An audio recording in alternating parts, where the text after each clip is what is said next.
everybody, welcome to Talk It Out with me, Li Jingjing. So today my guest is Carlos Martinez from London. He is the organizer of No Cold War campaign. Today we're going to talk about many issues, his personal experience traveling across China, anti-China propaganda in the West, and the reason of founding No Cold War campaign. Thanks very much, Jingjing, for having me on the show. My name is Carlos Martinez. I'm based in London, England. I'm an activist and campaigner and writer and researcher. I'm one of the founders of the No Cold War campaign. And you don't think that China is like authoritarian, ruthless, cruel regime that oppress people? No, I mean, this is a caricature. This is what you'd think about China if all you came across was kind of the Western media portrayal. Mm-hmm. I went to China myself in December 2019 for 3 weeks as part of a Silk Road tour, actually. So a few of us went to Beijing, to Xi'an, to Dunhuang, to Urumqi. You know, there were some of us on the tour from Britain, from London, some from the US, different places in the US, but mainly New York and Chicago. And I think everybody was really struck by how modern and how clean and how nice the Chinese cities are and how good the quality of life is. One thing that really struck us immediately was that you can walk around Beijing all day to different suburbs and you won't see homelessness. You won't see people who don't have access, to anywhere to live. Whereas if you were to go to New York and step on the metro at any station, you will immediately see numerous homeless people. And in New York City alone, which is not a massive city, there are literally tens of thousands of people who don't have anywhere to live. So it's incredible to see a place like Beijing or Xi'an or Guangzhou or Shanghai, which are part of the developing world, but they've been able to solve a major problem that faces humanity. And my father's from India. I've been to Delhi many times. I've been to Mumbai. I've been to Cochin and other cities in India, and the picture's completely different because you see very stark poverty. So yeah, it was really interesting to go to China, and I would strongly encourage people to visit China because what you see in reality was 100% different from the portrayal that you get if you read the BBC or if you read The Guardian or if you watch Sky News or whatever. For example, we went to Xinjiang, we went to Urumqi. We walked freely around Urumqi and also the Muslim quarter in Xi'an. We certainly didn't see any evidence of kind of religious oppression or ethnic oppression. In Urumqi, one sees mosques everywhere. In fact, I believe that Xinjiang has per capita one of the highest number of mosques anywhere in the world. We walked freely, like not just in the tourist areas, not just in the central area. We saw hundreds of Chinese Muslims wearing like distinctive Uyghur clothing, headscarves included for many women, people going about their lives without any indication that they were living like in fear of persecution. We ate in Uyghur restaurants where we had halal foods. You couldn't have pork there, obviously. You couldn't have alcohol there. So, I mean, what's true is that levels of security in Urumqi are much higher than other places we visited. You walk through metal detectors and you have your bags x-rayed and things like that, which is, of course, a response to the wave of terror attacks starting in the 1990s. But the impression that we got is that people accept that heightened level of security on the basis that, along with other things, along with the poverty alleviation efforts, along with the education efforts, it's actually been successful in preventing terrorism and allowing people to live safely and allowing people to live in peace. So that's kind of the big difference that we noticed in Urumqi compared to, say, Beijing or Xi'an. But certainly, as I said, you can walk around a long time in Urumqi really trying to see some kind of evidence of religious oppression, and you'll be frustrated you won't see that. The impression from the real trip to China was completely different from what the Western media was portraying when you were like, before you came to China. Yeah, 100%. For example, you walk around all day in Beijing from one side of the city to another, And if you say anything bad about the Chinese Communist Party, then you're going to be in a prison within 5 minutes. But that's the, it's a ridiculous caricature, but that's actually the idea that people have about China, that it's just an extremely repressive society and that people don't have any kind of individual rights. They have, that there's a human rights crisis in China, whereas actually you've got a tremendous level of individual freedom there, and human rights are improving all the time. And as Kishore Mahbubani, who's a Singaporean diplomat, writes, he's got a book out recently called Has China Won? He says, well, one thing you can say for sure about human rights in China and individual freedoms is that today's Chinese population have much better human rights and much greater individual freedoms than Chinese people have ever had in history. So let's at the very least recognize that even if there are problems, the trajectory is a very positive and a very impressive one. Like, in what way capitalism is failing in dealing with issues like equality, poverty alleviation, or racism? Yeah, well, so I told you that in 2019, late in 2019, I went to Beijing for the first time. And in that same year, a few months earlier, I went to New York for the first time. And it's really interesting to see the contrast. The US is one of the world's richest countries, and it's kind of almost the spiritual home of capitalism, if you like. It considers itself as being the quintessential successful advanced capitalist democracy.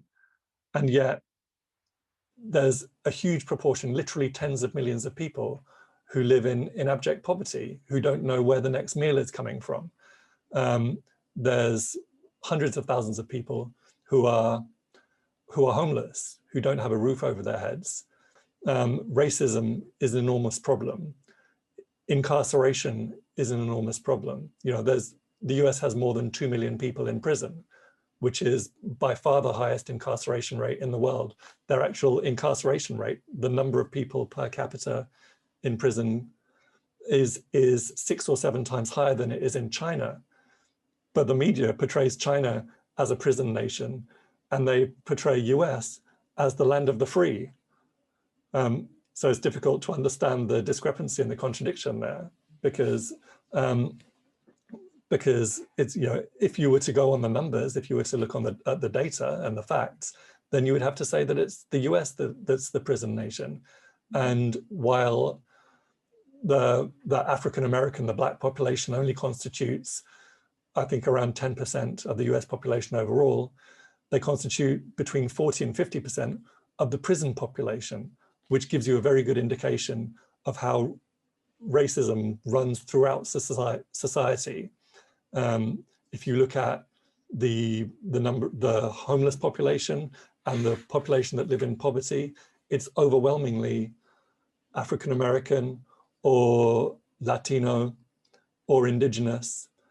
The treatment of the indigenous peoples of the Americas continues to be utterly horrific. People are herded into reservations. If you look at the difference in life expectancy between indigenous people and white people in the US, it's maybe 15 years difference in life expectancy. There would be mass worldwide hysterical outrage if the difference between the life expectancy for Han Chinese and Uyghurs was 15 years. I mean, but it isn't. So, the capitalism has got these enormous problems that even very wealthy countries can't solve. And as I said to you before, one of the first things we noticed in Beijing, coming from New York and coming from London, is, okay, one doesn't see homeless people. One doesn't see people begging on the streets. Where I can walk outside of my front door and I would have to go maybe 30 meters before I saw someone that I saw someone who was living on the streets. To many people, they're probably going to be very surprised knowing there are people like you guys that are outside of China, that are not Chinese, but are willing to speak up for China. fight against U.S. government's aggressive actions and statements towards China. And some people probably gonna guess, well, you guys probably are just funded by Chinese government to speak positive things about China. So can you tell us what was the reason? Yeah, I mean, I think probably from outside the West, it's difficult to understand how much sort of ideological pressure there is. And there's this mainstream narrative that is able to construct essentially fake news about China. And it's the same process that had people believing that Iraq had weapons of mass destruction and that it could attack London or Washington within 45 minutes. These are established methods of building a public consensus to build public support for attack. You know, in this case, in terms of all the kind of basically pretty hysterical propaganda around Xinjiang and around Taiwan and around the South China Sea and around Hong Kong, it's about building support for the new Cold War. It's about building support for this process of military escalations, rearmament of Japan, the placing of the THAAD missile system in Guam and in South Korea, the construction of military bases all around the Pacific. You know, the US has 800 military bases. And you know, their number one target is containing China and preventing a system whereby US hegemony is broken and we move to a more democratic, a multipolar system of international relations. So essentially, the US administration in particular is very much focused on preventing that from happening, and demonizing China and pursuing a new Cold War is a part of that. And Britain in particular is joining in with that, especially after Brexit. We're in a situation where Britain very much needs to have close economic relations with the US. And that essentially means kind of outsourcing its foreign policy and you know, allowing its foreign policy to be written in Washington rather than in London. Yeah, I think the EU, there are still contradictions there in terms of the relationship between continental Europe and China, but the EU is able to act with much more independence because it's much less reliant on the US. But unfortunately, with Britain, you can see in terms of offering the BNO passports to Hong Kong residents, so offering residency to Hong Kong residents, in terms of cutting Huawei out of the 5G infrastructure. At this point, you know, we're taking our instructions from the US. So there is this huge pressure, and when you go against that mainstream narrative, which has become very powerful, and that is really targeted at progressive ideology, you know, people who want human rights, we all want human rights, and people who want there not to be, for example, genocide of Muslim people, then if you say, well, this is fake news, then you can easily be accused of saying, oh, well, you're denying genocide. You're someone who hates Muslim people. You're engaging in Islamophobia. Never mind that you might have spent your whole political life fighting against Islamophobia and fighting against the genocidal wars that have been waged against Muslim countries by Britain and by the US in Afghanistan, in Iraq, in Syria, in Libya, or for the rights of Palestinian people. But now, because you're not buying into this fake news narrative, then all of a sudden, there's a lot of pressure on you that you're a genocide denier and that you're against Muslim people and Muslim traditions and beliefs. So yeah, that is a lot of pressure. And almost any time I say something like I do a TV appearance or write an article defending something or saying something positive about China, I do see how powerful this propaganda skill is in Western media.